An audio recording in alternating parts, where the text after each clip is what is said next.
파장을 지금 현재 일으키고 있습니다. 그래서 우리가 이걸 그냥 허투루 볼 수가 없는 게요. 엄청난 문제점을 만들면서 이 중동 정세의 파장도 크겠지만 유럽의 정세뿐만 아니라 이게 우크라이나 전쟁에도 영향을 미칠 수밖에 없고요. 미국 대선 정국에도 파장이 클 것 같습니다. 근데 진짜 황당한 일이 하나 있거든요. 바로 한국이 소환된 겁니다. 미국의 공화당이 갑자기 이 하마스의 공격에 한국을 소환했어요. 이 진짜 요즘엔 외교 진짜 잘해야 되는 게 이렇게 엉뚱하게 돌맞는 일이 생길 수 있기 때문에 조심을 해야 되는데요.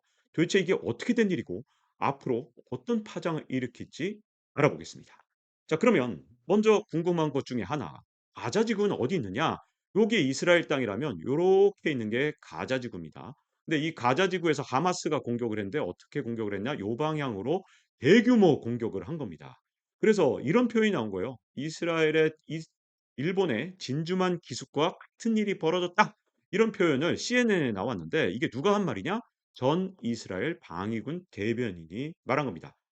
왜 이런 말이 나왔냐? 전혀 예측을 하지 못했고 준비도 없다 보니까 엄청난 타격을 받았고요. 그러다 보니 이스라엘 입장에서 너무 큰 충격이었기 때문에 이런 표현까지 진중한 습격이다.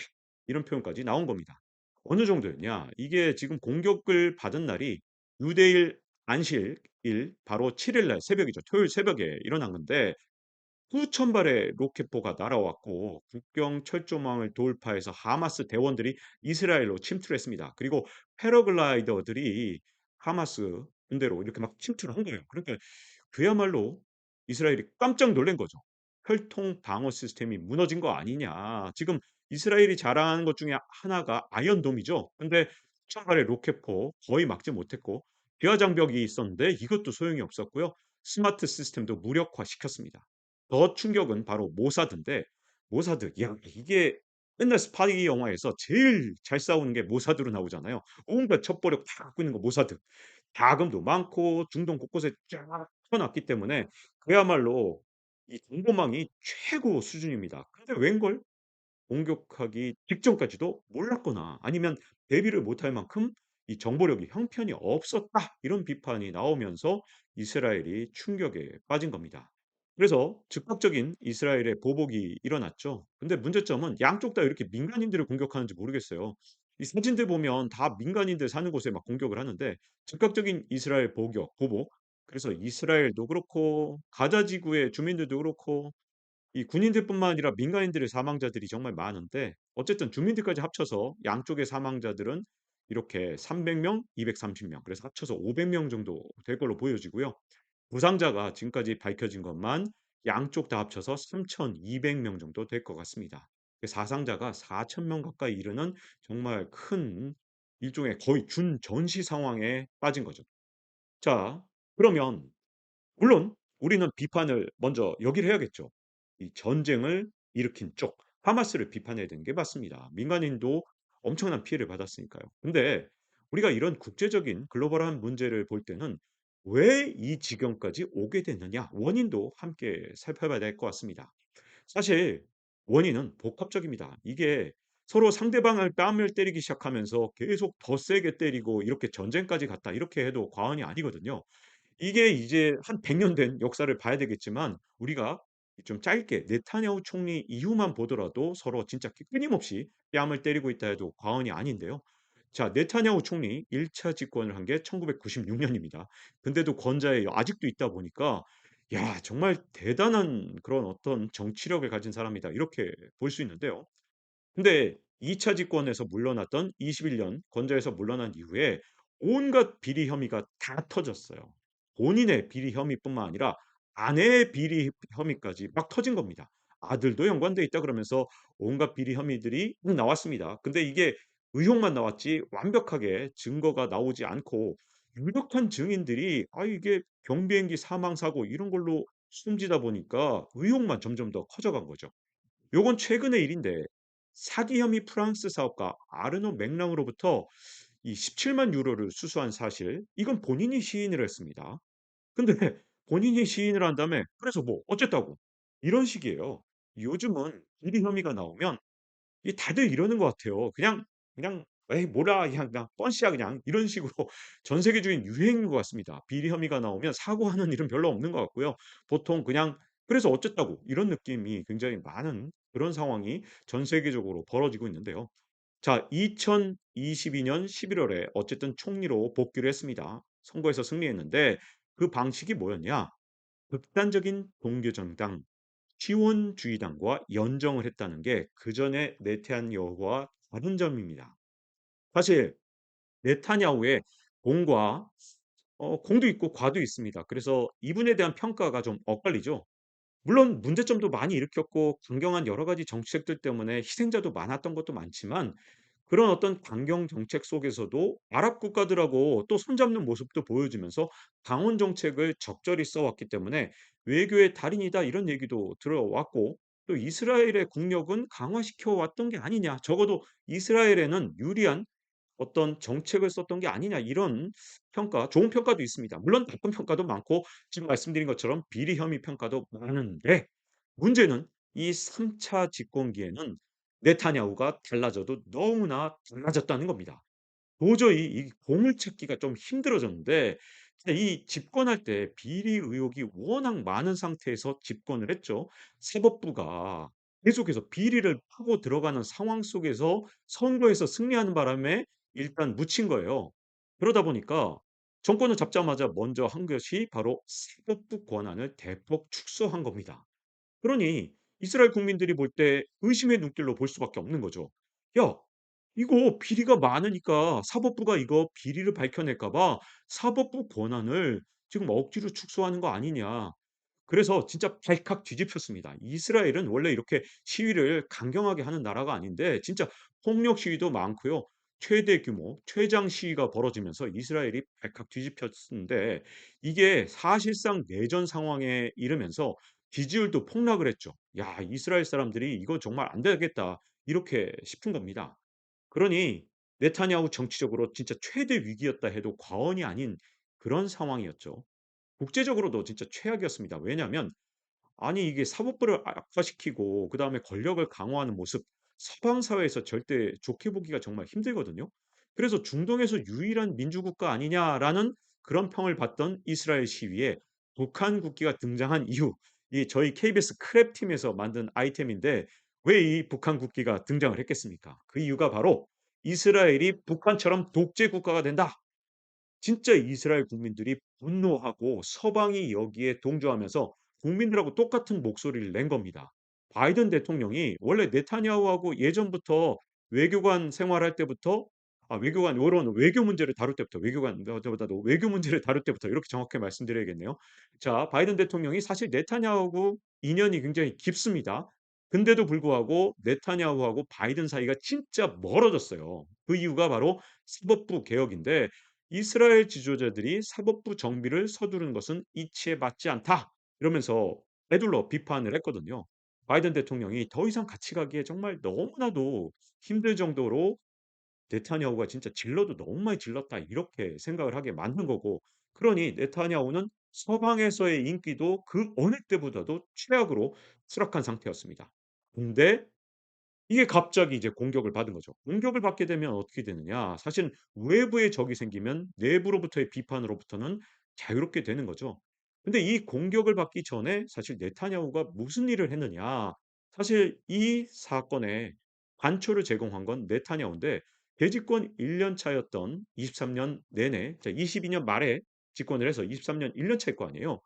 야 이거 진짜 집권하자마자 진짜 온갖 방법으로 팔레스타인과의 갈등을 극대화했습니다.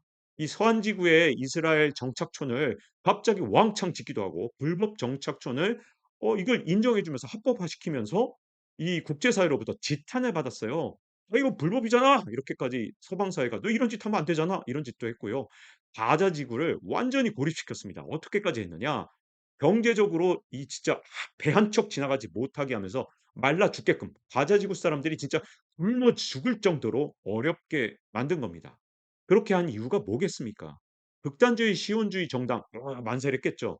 그다음에 최근에 이스라엘에서 인구가 폭증하는 집단이 있는데 바로 하레디라는 진짜 원리주의 이스라엘 유대주의의 원리주의입니다. 그래서 이 하레디 쪽에서 애를 엄청 많이 낳습니다. 진짜 낳았다 하면 5명, 6명 낳기 때문에 다른 이스라엘 사람들은 인구가 줄어드는데 하레디 이 사람들 이제 수염 막 기른 사람들이 있어요. 나중에 하레디에 대해서도 국동 플러스에서 꼭 다뤄 드릴까 하는데 이스라엘 정치를 이제 다 바꿔 놓을 겁니다.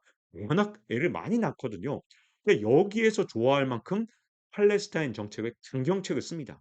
그리고 내전 위기 그런 상황 그리고 국제적으로 욕먹는 상황에서 이 가자 지구나 이런 데를 함으로써 가자 지구 주민들 진짜 고통을 극진의 상황까지 이르게 함으로써 어떻게 보면 이 내부적인 위기 그리고 국제적인 위기를 돌파하려고 했던 거죠. 그러니까 사실 이게 어떤 이 손뼉이 서로 마주쳐야 소리가 나는 거잖아요. 하마스의 공격 분명히 잘못된 거지만 여기에는 이 네타냐후의 진짜 역대급 강경책이 있었고 가자 지구를 그냥 바다로 그냥 육지로 그냥 항공으로 다 고립시켜 갖고 진짜 굶어 죽을 정도까지 경제적으로 어렵게 만든 게 하마스의 공격을 불러왔다 해도 과언이 아니죠. 자 이렇게 공격이 일어나니까 네타냐후 입장에서는 '아 이건 정말 이제 강경책을 써야겠죠.' 그러지 않아도 이 강경책을 쓰던 사람이 더 강경한 발언을 했습니다. 보복 예고를 했죠. "자 이제 이건 군사 작전이 아니라 전쟁이다." 그다음 "예비군 동원령도 내렸다." 그다음에 "적들은 그동안 본 적 없는 엄청난 대가를 치르게 될 것이다." 아니 지금까지도 진짜 가자지구에 대해서 온갖 진짜 쓸 수 있는 모든 무력과 그다음에 경제적 고립을 시켰는데 자 이제 엄청난 대가라니 이제 전쟁 상황에 빠질 수도 있는 중동 정세가 아주 불안한 상황에 처해 있다 해도 과언이 아닙니다. BBC에서 일찍이 뭐라고 네타냐후를 불렀냐면 "이스라엘의 왕." 위대한 생존자. 이 정치적 위기 때마다 이렇게 외부에서 진짜 돕는 이런 현상이 일어나면서 계속해서 정책 위기를 타개해 왔는데 이번에도 정치적 위기에서 그야말로 벗어날 수 있게 된 거죠. 이 기회를 네타냐후가 결코 흘려보낼 가능성은 없다고 볼 수 있겠습니다. 자 그리고 이게 단순한 문제가 아닌 게 중동 질서 그리고 유럽, 미국 질서까지 다 흔들 수밖에 없는 게요. 사실 바이든 대통령이 정치적으로 역시 또 위기잖아요. 대선이 굉장히 어려운 상황인데 그동안 이제 사우디 이스라엘 수교를 밀어붙여서 이걸 외교적 치적으로 하려고 그랬거든요. 왜냐하면 바이든 대통령이 원래 외교 천재라면서요. 근데 정작 대통령이 된 다음에 외교적으로 성공한 게 하나도 없다 보니까 사우디 이스라엘 수교를 강력하게 밀어붙였거든요. 근데 생각을 해 보세요. 지금 하마스하고 전쟁하는데 사우디가 쉽게 이스라엘하고 수교할 수 있을까요? 물론 하마스하고 사우디 사이도 안 좋습니다. 이게 좋다고 말할 수 없어요. 근데 어쨌든 순위파 형제거든요. 물론 뭐 가까운 형제는 아니고 굉장히 사이가 안 좋은 형제긴 한데 근데 어쨌든 같은 아랍 무슬림에다가 심지어 순위파이기까지도 한데 전면적으로 이렇게 막 전쟁에 가까운 상황에서 사우디가 수교를 할 수 있겠느냐. 이런 문제가 있죠. 근데 이게 여러 가지 문제가 달려 있어요. 사우디는 올해까지는 러시아하고 원유 감산을 하는데 "내년부터는 증산을 할 수도 있다. 그 조건 중에 하나가 이스라엘하고 수교 그리고 핵 개발 좀 하게 해 줘." 여러 가지 조건들을 내걸면서 "24 년부터는 그러면 내가 증산할 수 있어."라고 했는데 이스라엘하고 수교가 물 건너가고 미국의 영향력이 이렇게 되면 사우디에 대해서 오히려 약화되거든요. 그러면 증산 가능성이 과연 있겠느냐? 그럼 내년에 물가는 어떻게 되겠느냐? 야 이거 바이든 대통령한테 불리하겠는가? 이런 여러 가지 정말 나비 효과가 일어날 가능성이 큽니다. 그리고 사실 바이든은요. 그동안 외교적으로 너무 못했기 때문에 외교 천재가 아니라 외교 둔재라는 '외교 바보네.' 이런 비판을 들고 있었기 때문에 이란을 이용해서 요걸 좀 포기하려고 그랬어요. 이란을 국제사회에 어떻게든 편입시켜서 유가 하락을 유도하겠다는 건데 이란 핵기업도 좀 낮춰 보고 이런 바이든의 대이란 정책 실패 가능성이 정말로 높아졌습니다. 왜냐? 하마스를 지원하는 게 누구냐? 이란이거든요. 물론 종파는 다릅니다. 하마스가 순위파고 이란이 시아파지만 진짜로 돕고 있었던 건 이란이에요. 근데 하마스가 이렇게 공격을 하니 야 이거 이란이 뭔가 경제적으로 도움을 주고 또 뭔가 허락을 해 주니까 공격한 거 아니겠냐. 그러면 그동안 바이든이 이란을 이렇게 구슬리던 정책이 결국 실패한 거고 이거 바이든 외교 또 실패한 거다. 이런 공화당의 비판이 나오고 있죠. 근데 여기에 공화당이 바이든을 공격할 때 한국을 소환한 이유가 있습니다. 자 9월 달에 무슨 일이 있었냐면 바이든 대통령이 인질 5 명을 풀어주는 협상을 이란하고 했는데 이 조건으로 뭘 내걸었냐? 한국에 동결된 60억 달러 이걸 돈 줄게. 그러니까 미국 인질을 풀어 줘. 그 약간 좀 이 협상이 좀 이해가 안 가죠. 그 당시 비판 많이 받았습니다. 글로벌리 비판을 받았어요. 왜냐하면 아니 미국 인질을 풀어 주는데 왜 한국에 동결된 자금을 뭐 주네 마네 해? 이게 말이 돼? 이 미국 내에서도 비판을 받았고 국제적으로 비판받은 게 "왜 남의 나라를 동원하는 거야?" 이런 비판을 받았던 거죠. 물론 이 돈은 우리가 이란에서 석유를 사고 그 대금을 원래 줬어야 되는데 이걸 미국이 주지 못하게 동결시켰기 때문에 그동안 주지 못했던 돈입니다. 뭐 줬어야 되는 돈이긴 한데 근데 문제는 바이든 대통령 협상에 동원이 되니까 이게 비판을 받았던 거거든요. 근데 지금 또 바이든 대통령이 비판을 받습니다. 뭐라고 이번엔 비판을 받느냐면 "야 이 60억 달러 이란한테는 진짜 엄청난 큰돈인데 이 돈 갖고 결국 하마스 지원한 거 아니야? 하마스가 이렇게 대대적인 공격을 할 만한 자금이 어디서 나왔겠어? 이란이 또 왔겠지. 근데 이란은 돈이 어디 있겠어? 이 60억 달러 받았겠지." 이렇게 된 거죠. 바이든 대통령이 뭐라고 반박했냐면 "이 돈이 아직 이란까지는 안 갔어.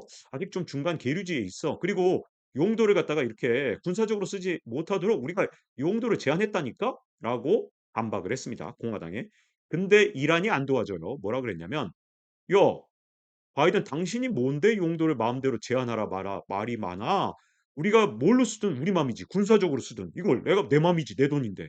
왜 당신이 감삭을 해?" 이렇게 얘기를 한 겁니다. 그러니 공화당은 "거 봐. 이 돈 갖고 썼네 그러면." 이렇게 되면서 한국이 소환되고 그리고 여기에다가 이 이란이 이렇게 반박을 함으로써 공화당이 훨씬 더 유리한 형국이 됐습니다.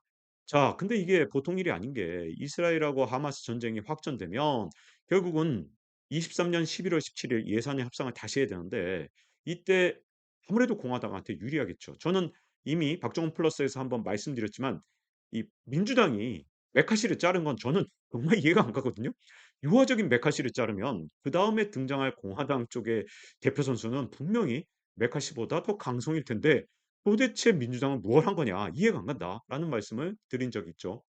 또 그리고 24년 11월 미국 대선에서 공화당한테 이게 유리한 패가 될 가능성이 커졌는데 사실 아브라함 협정이라는 게 있는데 이게 트럼프 대통령이 이스라엘 그리고 중동 국가들의 관계를 정상화했던 건데 아니 왜 그 천재라며 바이든은. 근데 아브라함 협정보다도 못한 정말 못한 게 "바이든 아니야? 우린 그래도 중동의 평화를 갖고 왔었는데 너네가 더 못하네." 라면서 공화당이 공격을 할 무기를 만들어 낸 겁니다.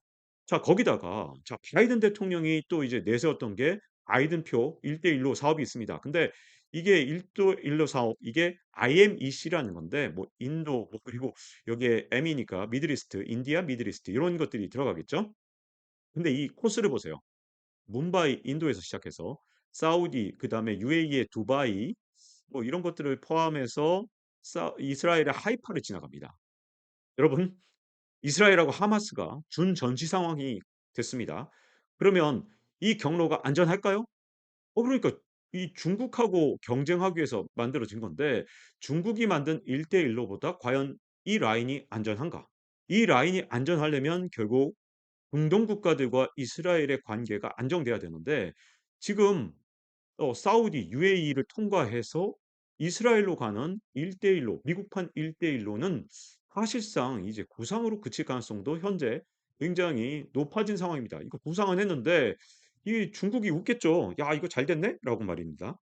자 그러다 보니까 지금 여러 가지 이유로 러시아하고 중국이 이 사태에 대해서 웃고 있는데 러시아에게 중요한 건 24년 초에 유가일 겁니다. 23년 말부터 24년 초에 유가인데 자 사우디가 24년 초부터는 뭐 사실 "좋아. 우리가 이스라엘하고 서로 협정 맺고 핵 개발 조금만 허용을 해 줘 봐. 초기 단계만. 아니 핵 개발까지 가는 건 아니고 뭐 우라늄 농축 조금 허용해 주면 그러면 원유 증산해 줄게." 이런 상태였거든요. 근데 이렇게 되면 과연 24 년에 육과 이렇게 안정을 위해서 사우디가 노력을 할 것인가? 이게 젤렌스키 대통령한테는 불리한 겨울이 될 가능성이 조금 더 커진 거고요. 그다음에 이번에 이스라엘 사태에 대해서는 미국이 초당적으로 이스라엘을 지원하려고 하고 있습니다. 사실 우크라이나에 대해서는 공화당하고 민주당 생각이 완전히 다르죠. 공화당은 '우크라이나 이제 그만 지원.' 이렇게 생각을 하고 있고 아니면 '지원을 하더라도 쪼끔만 지원하자.' 요런 정도고 민주당은 적극 지원이죠. 근데 이스라엘 지원에 대해서는 언제나 그렇잖아요. 여러분 아시다시피 유대인들 얼마나 미국 정치에 영향력이 큽니까? 그러니 초당적으로 이스라엘을 지원하자 난리가 난 거죠. 자 그렇게 되면 아랍 국가들이 가만히 있겠습니까? 그러니까 중국과 중동이 밀착할 가능성이 훨씬 더 증대가 되기 때문에 중국은 조금 더 유리한 상황이 됐다고 할 수가 있죠. 이게 그냥 단순하게 중동 지역의 문제로 끝나는 게 아니라 이렇게 지금 말씀드렸던 것처럼 세계적인 파장을 일으킬 수밖에 없고요. 이게 대한민국의 정치적, 경제적인 영향력도 굉장히 크기 때문에 우리한테 미치는 파급 효과도 철저하게 분석할 필요가 있는 거죠. 자, 박종훈 플러스 외교가 중요한 이 시점에서 아주 중대한 외교적인 또 새로운 현안이 등장했기 때문에 또 긴급하게 편성을 해 봤습니다. 자, 이제 마칠 시간이 됐고요. 다음 시간에 뵙겠습니다. 감사합니다.